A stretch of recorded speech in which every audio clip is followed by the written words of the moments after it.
तस्वीर इसकी देखी सदन की तो मुझे लगा कि कोई आईटी सेंटर का उद्घाटन होने जा रहा है। मैं अध्यक्ष जी से निवेदन करूंगा कि मैं और मुख्यमंत्री जी की अलग कराइए ट्रेनिंग,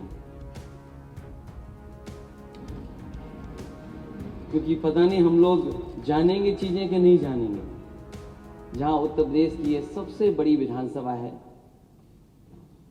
हमारे माननीय सदस्य चुन करके आए हैं, इस सदन में जहां हम सब बैठे हैं, और जब मैंने पहली तस्वीर इसकी देखी सदन की तो मुझे लगा कि कोई आईटी सेंटर का उद्घाटन होने जा रहा है।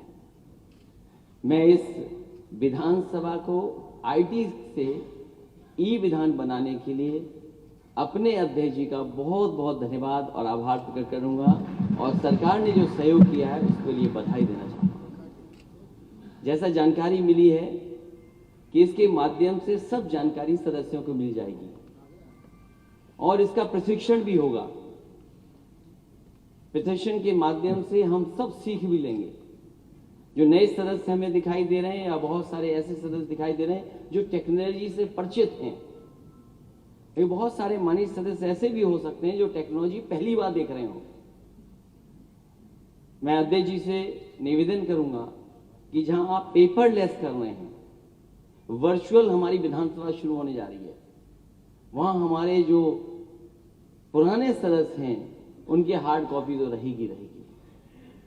और जहां तक ट्रेनिंग की बात है, क्योंकि अब सभी सदस्यों को एक साथ ट्रेनिंग मिलेगी, मैं अध्यक्ष जी से निवेदन करूंगा कि मैं और मुख्यमंत्री जी की अलग कराइए ट्रेनिंग,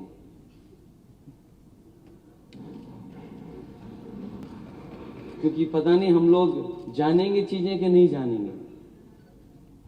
इसलिए अगर ट्रेनिंग से पूरा होकर के आएंगे तो इस टेक्नोलॉजी को समझ सकेंगे।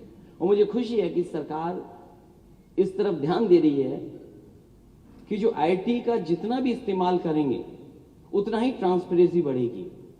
मुझे याद है जो पुराने स्पीकर थे हमारे, उन्होंने भी शुरुआत की थी कि विधानसभा में जो हमारी लाइब्रेरी है उसको ई लाइब्रेरी बनाया जाए, कैसे नेटवर्किंग हो सके, जो हम आपस में कंप्यूटर से जुड़ सकें।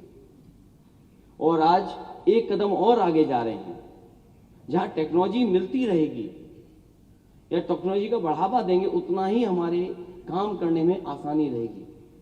पूरा का पूरा एक जगह जानकारी मिलना।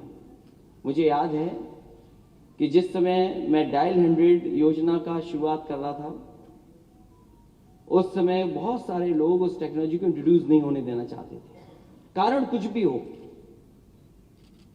जब फाइल देखी गई तो उसमें बहुत बड़ी नोट लिखी हुई थी कि इस टेक्नोलॉजी के हो जाने से ये होगा। लेकिन मुझे अच्छी तरह याद है कि जो जो चीजें लिखी गई थी उन चीजों को जवाब देते हुए और डायल 100 को इंट्रोड्यूस किया गया। और मुझे खुशी है इस बात की कि देश में सबसे बेहतरीन रिस्पांस सिस्टम आज अगर किसी के पास है तो उत्तर प्रदेश के पास है। वहीं हेल्थ के सेक्टर में भी हेल्थ इंफॉर्मेशन शुरू किया गया था कि सीएससी में डॉक्टर अगर देख रहे हैं और देखने के साथ साथ उसको दवा क्या दी जा रही है। कई बार ऐसा होता था कि मरीज आए और डॉक्टर बैठे हैं, क्योंकि मरीज तब तक नहीं जाता जब तक उसको दवा नहीं मिल जाए। एक बार जब सरकार में थे तो मुझे जानकारी मिली कि मरीज बीमारी तो दिखा रहा है दूसरी और दवाई मिल रही है दूसरी। उस समय हेल्थ इंफॉर्मेशन जो सिस्टम लगा था उसके माध्यम से पता लग पा रहा था कि आखिरकार वहां सीएससी में हो क्या रहा है। इसी तरह जितनी भी टेक्नोलॉजी का इस्तेमाल होगा, मैं समझता हूं ट्रांसपेरेंसी, अकाउंटेबिलिटी, और जब हम लोग इस्तेमाल करेंगे तो शायद करप्शन भी कहीं ना कहीं हम दूर कर सकेंगे। मुझे याद है एग्रीकल्चर डिपार्टमेंट में जिस समय डीबीटी सिस्टम को लागू किया जा रहा था, एग्रीकल्चर विभाग बहुत ज्यादा तैयार नहीं था।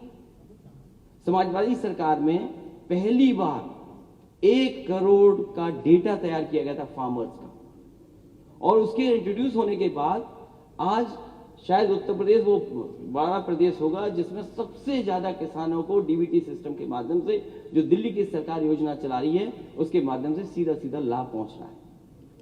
इसलिए मैं अध्यक्ष जी को बधाई दूंगा, सरकार के मुख्यमंत्री जी को बधाई दूंगा कि आपने टेक्नोलॉजी को इंट्रोड्यूस किया है। इसी तरह और टेक्नोलॉजी का इस्तेमाल होगा तो कहीं ना कहीं चीज़ें और आसान होंगी, इंफॉर्मेशन और पहुंचेगी, लोगों तक पहुंचेगी, क्योंकि आज जो दुनिया है वो इसी टेक्नोलॉजी के सहारे चल रही है और टेक्नोलॉजी जितनी इंट्रोड्यूस होगी उतना ही जनता को लाभ मिलेगा। इसलिए इस मौके पर मैं देश के स्पीकर आदरणीय ओम बिरला जी का बहुत बहुत धन्यवाद देता हूं, हमारी विधानसभा के स्पीकर जिन्होंने लगातार प्रयास कर करके मेहनत करके और कम समय में ये लागू करने का काम किया, उनको बहुत बहुत बधाई। मुख्यमंत्री जी उनको बधाई और जितने भी अधिकारी कर्मचारी इसमें शामिल रहे हैं, जिनकी वजह से आज हम देख सकते हैं और देश में कह सकते हैं कि हमारी विधानसभा ई विधान हो गई है, ई विधानसभा है, मैं उनको भी बहुत बहुत बधाई देता हूँ।